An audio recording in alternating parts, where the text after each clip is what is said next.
Module 3. PDQ is based on the idea that we all have many counterparts, many twins in many dimensions, in many universes.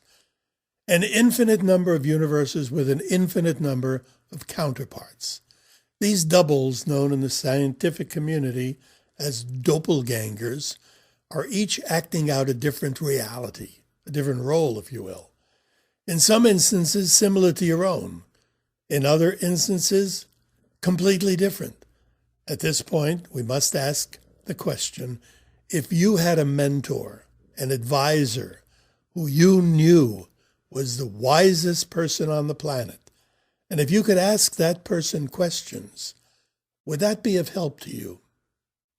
During a seminar I did for children and adolescents, the concept was that of an all-wise computer, a godlike computer who knew everything. This computer had all the knowledge of the ages within its hard drive.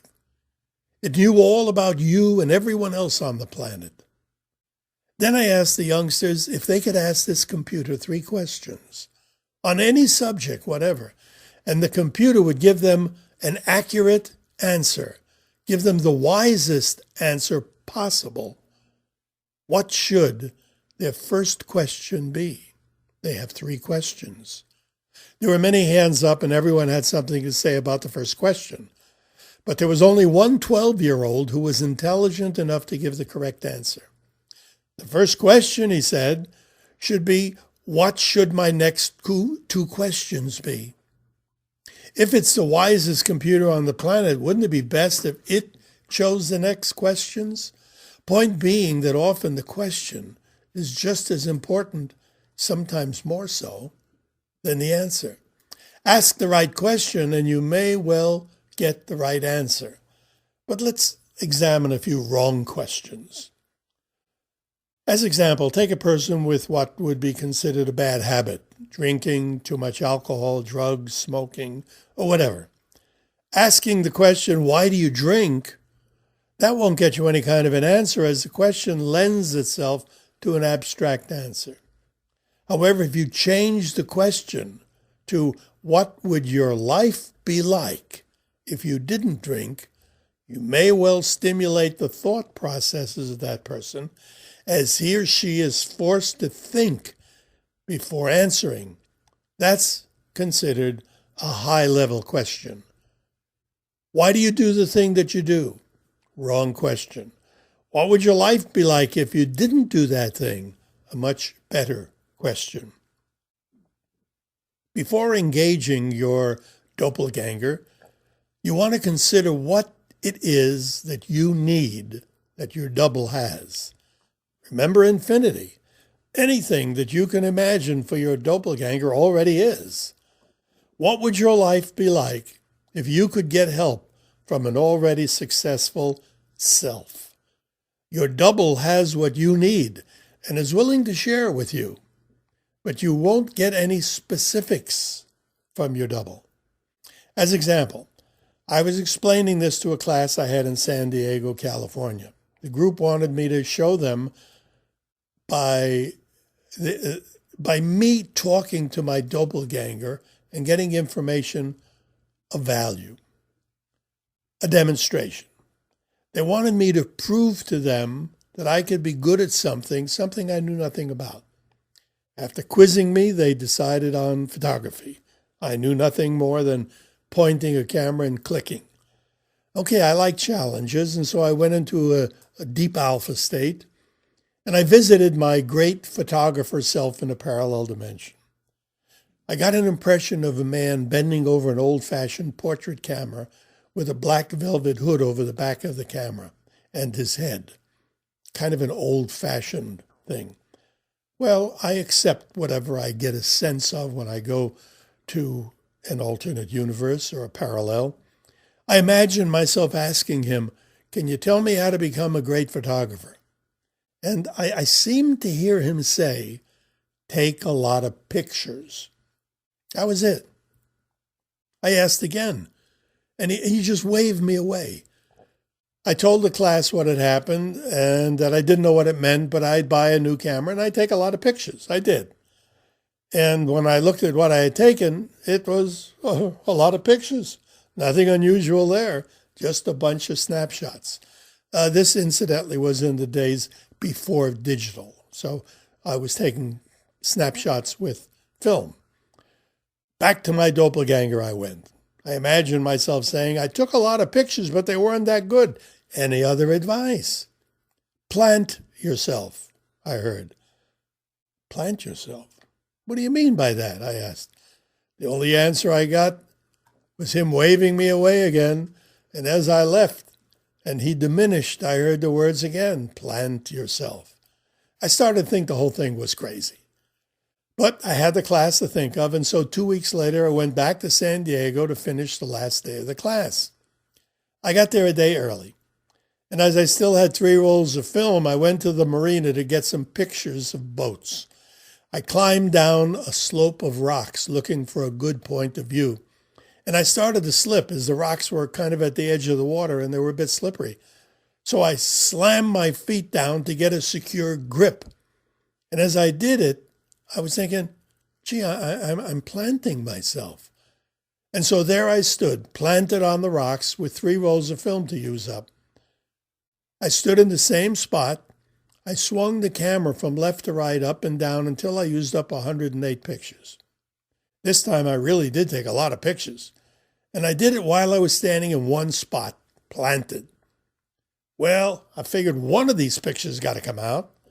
So I had the rolls developed. I took them up to my hotel room. I laid the pictures out on my bed looking for the best one. But as I laid them out, something was happening. It wasn't 100 pictures. It was one gigantic photo, kind of like a jigsaw puzzle. Actually, you can see that first photo if you look at the text portion of PDQ. Well, that gave me an entirely new perspective toward photography. After that, I took photo after photo, taking lots of pictures, always planting myself, and 6 months later, 24 of my photographs were hanging in the museum of the International Photography Hall of Fame in Oklahoma City. Now, does that mean that you can also become a great photographer? Not necessarily. There are talents within you, latent talents, latent energies that up till now have been kind of buried. They've been hidden from you. Now, photography may be one of those talents, but maybe not. If it's not there, your photography expert doppelganger won't help at all. But maybe your piano or harp or business or trumpet doppelganger will. Once you get used to using the PDQ techniques and you're comfortable with your new attitude, you'll find yourself attempting things you didn't consider because your self-esteem in that particular avenue was very low. Now, here's a way to strengthen that confidence. One of the things you're getting from your doppelganger is the energy to succeed. There is an energy form that we all have. A person successful at something radiates a confidence that others don't have. You can attract that energy by a visit to a doppelganger who has been successful and who has a strong sense of self-esteem with respect to the thing that you're looking for. Now, I've never been an artist, but 3 years ago, when I was 78 years old, I decided to see if the doppelganger's energies concept would work for art. I was aware it didn't work for every talent, but I thought I'd give it a try. Back to a parallel dimension and my great artist self I went, and I started painting simple scenes.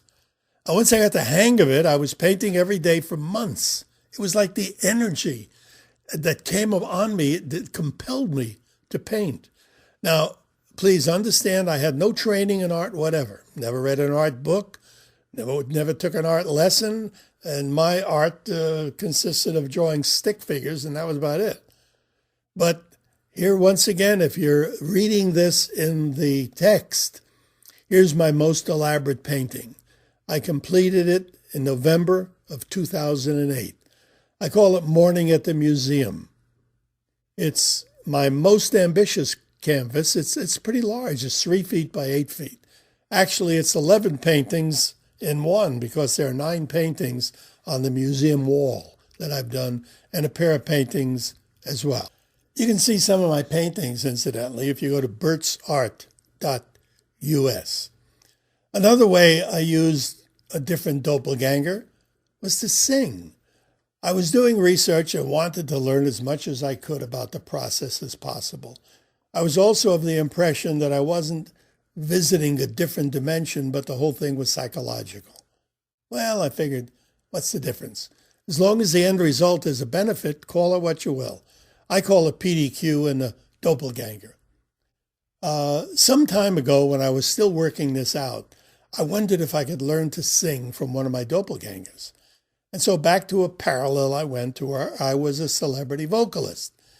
Deep into my alpha state, I went.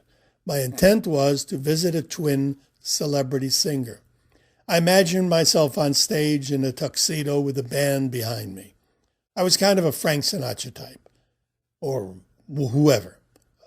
I visualized myself walking over to my doppelganger, and I said to him, "Me, teach me to sing." "Sure," he said, "jump into my body and see what I do." So I kind of slipped into his body. Now remember, this is like a controlled daydream. You can do anything. And I just relaxed as he or me sang on stage in front of an audience with the band playing behind us. At the time, I wondered, am I having some kind of a breakdown? Because this really seems nutty, even to me, to just think about this. But it was a daydream, so I just relaxed. I enjoyed my imaginings. I visited that doppelganger a few more times, and then I bought some music tapes. And I began to sing just to see if I could do it. This was all still in the research stage. Now, if you're reading this, you'll just have to take my word that I discovered I had quite a voice. If you're listening, here's about 10 seconds of me singing. Gimme what I cry for. You know you've got the friend that kisses that I die for. You know you make me love you. Now, the point of this is that I'm not a singer, because I'm not. I did get all this from my doppelganger, but then again, maybe I could always sing. But because I never tried, I didn't know it. Maybe I always had it in me to be a photographer, a painter, whatever, a writer. Maybe. But even so, if the PDQ idea can bring out what was potentially there, what's the difference? Maybe it's some kind of a super placebo. What's the difference? If the placebo, it works, it works. Can you become a great photographer, artist, singer, politician, actor, business person? I don't know. Maybe you can, and maybe you can't. But then again, I don't know that you can't. If the parallel dimension and the doppelganger idea works for you, great. If it doesn't, you're no worse off than you were before. Do it. But first decide what it is you want.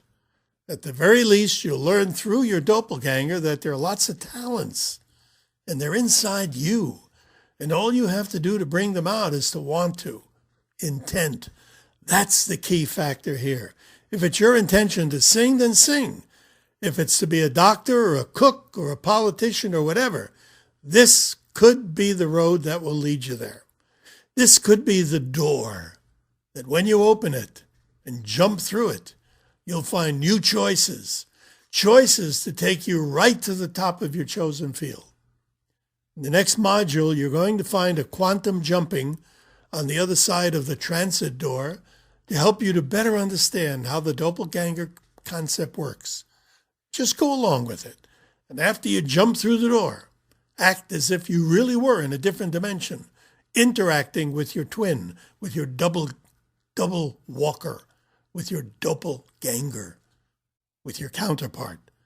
But first consider this. If there were thousands of different yous, millions of different yous, all brought up differently, different cultures, with different schooling, but still you. Which one would you choose?